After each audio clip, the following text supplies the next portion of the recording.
si Presidente Bongbong Marcos kung anong makikita natin sa tarot card. Pero paalala lang po, ito po ay tarot card lang po. Nasa inyo na po kung maniniwala kayo o hindi dito sa ating binabasa na tarot card. Para po ito kay BBM. Sana kayo magagalit, tarot card lang po ito.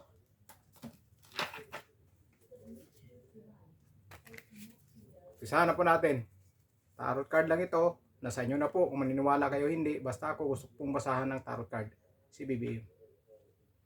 Ayan, may papalit sa kanyang babae. Mapapalitan po siya ng isang babae. Kung sa baga, ang susunod na magiging pangulo po ay isang babae. Isang babae po ang uupo sa trono. Ayan mapapalitan po si Presidente Bongbong Marcos. Papalitan siya ng isang babae. Hindi po natin alam kung pagkatapos na ng eleksyon dito o bago mag-eleksyon. Basta mapapalitan siya ng babae. Sa baga, ang susunod na pangulo ay isang babae. Ayan, yung katuwaan nila ngayon o yung kasiyahan nila ngayon na akala nila nagbubunyi sila dahil mananalo na po sila at magpabagsak nila si Vice President Sara Duterte ay kabaliktaran po. Hindi po sila hindi po sila mag-celebrate sa bandang dulo. Hindi sila magpupunyagi sa bandang dulo. Hindi po, mapupurnada po yung mga plano nila na sila po ay halimbawa magpa-party dahil napabagsak nila si Vice President Sara Duterte, pero dito po hindi po, kabaliktaran din po. Kabaliktaran. Hindi po sila magbubunyi. Ayan, malalaking problema po ang darating sa kanila. Malalaking problema ang darating sa administrasyon ni Presidente Bongbong Marcos. Ayan hawak-hawak niya yung hawak-hawak niya yung napakalaking star. Iniisip na dito kasi nahawak na po niya talaga ang lahat. Hawak na niya lahat ang kapangyarihan. Yan ang iniisip po ni Pangulong Bongbong Marcos, na hawak na po niya lahat ang kapangyarihan sa bansa. Hawak na niya lahat. Ayan. Akala niya ma-achieve na niya lahat ang kanyang mga ang kanyang mga pangarap. Ma-achieve na niya lahat. Yan po ang nasa isip po nila, na ma-achieve na nila lahat yung kanilang mga pangarap. Ano kaya mga pangarap nila na gusto nilang ma-achieve pa ay parang na-achieve na yata nila lahat. Ayan, dahil yan sa likod ng kasamaan, sa likod ng kasamaan. Sa baga, ang mga ginagawa nila ay hindi po maganda. Hindi po, hawak po ng kasamaan yung mga plano nila o mga ginagawa nila. Ayan, ayan po, isang demonyo po yan. Sa baga, utos ng demonyo po yung mga kilos nila. Hindi po sa Panginoon. Ayan, iniisip nila may isang babae na kanilang mapabagsak. Iniisip po talaga nila na mapabagsak yung isang katunggali nilang babae. Ayan, tingin ko po si VP Sara Duterte po ito. Ayan mapabagsak daw nila yung katunggali nilang babae. Kanila daw mapabagsak. Yan po, ayon lang po yan sa kanilang iniisip. Ayan, magkandawatak-watak na po sila. Magkandawatak-watak. Magkahiwalay-hiwalay po yung grupo nila. Magkawatak-watak po. Sa baga, magkahati-hati na po yung mga grupo nila. Kung sila po ngayon ay sulit, darating po yung araw o buwan o taon na magkawatak-watak na po sila. Magkanya-kanya na po sila. Magkanya-kanya. Magwatak-watak na po. Dahil siguro, mapapalitan na yan si Presidente Marcos dahil malapit na ang 2028. Kaya, alis na yan sila. Yan iniisip nila talaga na mapakulong nila ang isang babae. Mapapapusasan nila ang isang babae. Yan po ay wala nang iba si VP Sara Duterte. Pero kabaliktaran po, hindi po mangyayari na makukulong si Vice President Sara Duterte. Hindi po mapupusasan ang Vice Presidente. Pero ang iniisip nila, mapupusasan at mapapakulong nila si Vice President Sara Duterte at sila ay magpupunyagi. Puro kabaliktaran po ang lahat. Ayan. Hanggang tanaw na lang po sila. Lilisanin na po nila ang palasyo. Lilisan po sila sa palasyo. Hanggang tanaw na lang po sila, lingon. Hanggang lingon na lang po sila dahil lilisanin na po nila ang palasyo. Babae at lalaki po ang lilisan dyan. Ayan grabe po. Grabe po talaga yung nila, yung mga ginagawa. Puro mali po talaga. Kung sa baga, yung experience po talaga ng taong bayan na naranasan ngayon ay hindi na po katanggap-tanggap.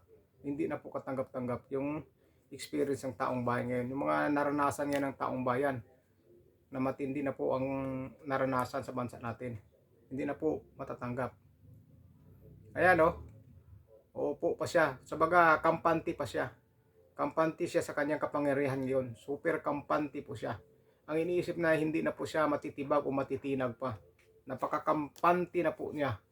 Ang akala niya na hindi na po siya maalis sa pwesto o hindi na po matitibag sa kanyang kalagayan. Ayan, talagang mag-aalis sila. Aalis po, ayun, aalis po sila. Lilisanin po nila ang palasyo. Lilisanin po. At dito po, wala silang madadala. Walang madadala po. Babawiin ang lahat ng yaman o nakuha nila. Ayan, lilisanin po ng Pangulo ang Malacanang. Hindi natin alam kung kailan. Pagkatapos ba ng eleksyon o bago mag-eleksyon. Basta lilisanin niya. At talagang siya, masasaktan siya. Masasaktan. Kumbaga, maraming mangyari po sa kanya. Maraming mangyari. Parang magkakaroon siya ng matinding sakit dito. Parang magkakaroon siya ng matinding sakit. Yan. Dito po, mukhang may panganib. Sabaga, dahil sa sakit niya, manganganib po ang kanyang buhay. Dahil sa sakit ni BBM ay manganganib ang kanyang buhay. Kaya alagaan niya ang kanyang sarili para hindi manganganib ang kanyang buhay. Kasi pag pabayaan niya ang kanyang sarili dahil sa kanyang karamdaman, ay patungo yan sa napakadelikadong kalagayan.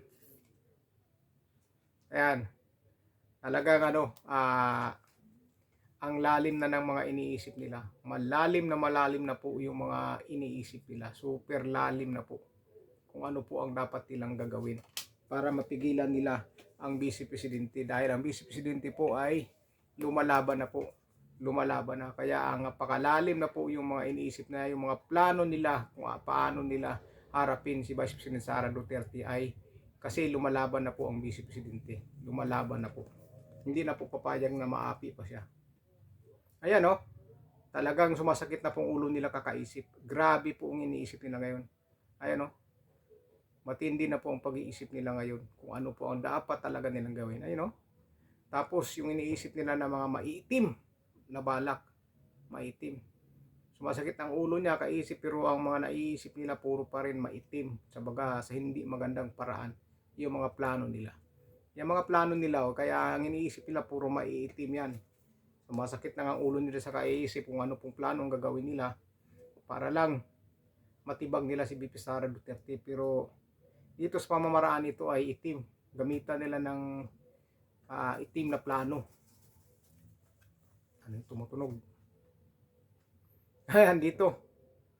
Hindi po natin alam. May mamamatay po dito. Ayan mukhang may mababawian ng buhay. Sino kaya ang mababawian ng buhay? Sino kaya?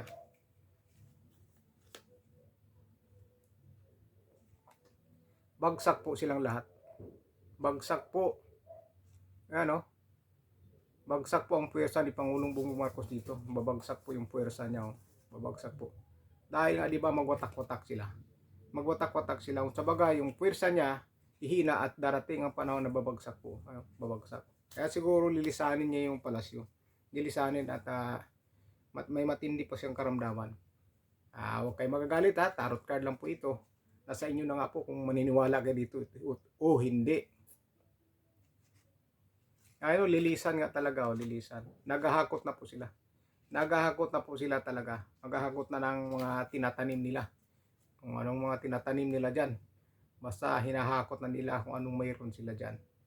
Hinahakot na po nila. Hahakutin nila kasi nandyan pa sila. Hahakutin nila yan. Ayan iniisip talaga nila na hindi sila kaya ng isang babae. Yan. Iniisip talaga nila na kaya-kaya nilang pabagsakin ng isang babae. Ayan. Ayan yung mga maitim nilang balak, ayan talaga na kailangan nilang papabagsak yung isang babae. Yan ang mga plano nila.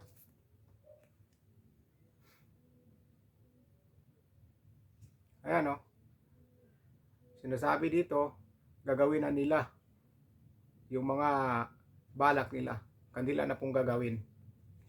Aaksyonan nila yung mga plano nila. Gagawin na nila ang kanilang mga plano. Ano kaya mga plano nila? Pagdating naman dito, bigo ang lahat. Mabibigo silang maabot. Ayan, no? Mabibigo po sila. Hindi nila maabot ang tagumpay. Hindi nila maabot ang tagumpay. Kaya pala magwawatak-watak talaga sila. Mabubuwag sila. Babagsak sila. Babagsak. Kaya no? Dahil hindi nila maabot yung gusto nilang maabot. Ayan, no? Mga kapangyarihan pa ito na gusto atang tumagal pa sila. Pero hindi maabot. Kabiguan po ang kanilang makakamit. Kabiguan. Itong pwersa na ito ang magbibigay sa kanila ng kabiguan. Dahil itong pwersang napakalaking pwersa na ito, doon ito tutulong sa isang babae. Tutulong ito sa isang babae na gusto nilang pabagsakin. Itong malaking pwersa na ito, mataas na tao ito, mataas na opisyal ito, na tutulong sa isang babae na gusto nilang pabagsakin. Wala nang iba kundi si Vice Presidente Vice Sara Duterte. May tutulong kay Vice President Sara Duterte na malaking pwersa, malaking tao, makapangyarihan ang tutulong kay Vice President Sara Duterte. Kaya hindi talaga nila mapabagsak. Ayan. Magkukumpuni na lang sila kung ano-ano ang makumpuni nila. Dahil hindi talaga nila mawawasak si Vice President Sara Duterte. Dahil dito nga may lumabas na card na may tutulong kay Vice President Sara Duterte at hindi basta-basta isang tao. Ito ay makapangyarihang tao. Malakas na puwersa itong tumutulong kay Vice President Sara Duterte. Kaya ang ending po mga kababayan sa tarot card na ating binabasa tungkol kay President Bongbong Marcos, darating ang panahon na magkawatak-watak sila. Iiwanan siya ng ibang mga sumusuporta sa kanya. Iiwanan siya. At dyan na po unti-unting hihina ang kanyang puwersa. At yan nga po, babagsak po sila. Babagsak. Hindi po natin alam anong klase pagbagsak. Basta yan po. Ihina po ang kanilang puwersa. Dahil yan sa paghahabol ng isang babae. Napakatibay na babae at may tutulong pang isang mataas na opisyal. Dalawa nga nung nakaraang pagbasa ko, dalawa nga sila dalawang malalaking tao na tutulong kay Vice President Sara Duterte at hindi basta-basta. Malakas ito. Talagang malakas itong kakampi ni Vice President Sara Duterte na tutulong sa kanya. So yun na po mga kababayan, yung tarot card na binabasa natin tungkol sa ating Pangulo. Solid pa sila ngayon. Mag-i-enjoy pa sila, pero pagdating sa dulo, yung enjoyment na talagang enjoyment na gusto nila, na party na gusto nila mangyari sa kanilang sa baga pagwawagi, hindi po mapupurnada po yan dahil ang bandang dulo hindi nila makakamit yung pagwawagi nila. Mabibigo po sila pagdating sa dulo. Mabibigo sila dahil lalabanan sila ng isang babae. Lalabanan. Siguro pagdating sa 2028, maaabot ng eleksyon, matindi po ang banggaan nila, pero si VP Sara Duterte may tutulong sa kanya, malaking tao, malaking puwersa ito, malaking puwersa. So ilan po mga kababayan, nasa inyo na po kung maniniwala kayo hindi. Maraming salamat po at ingat po kayo.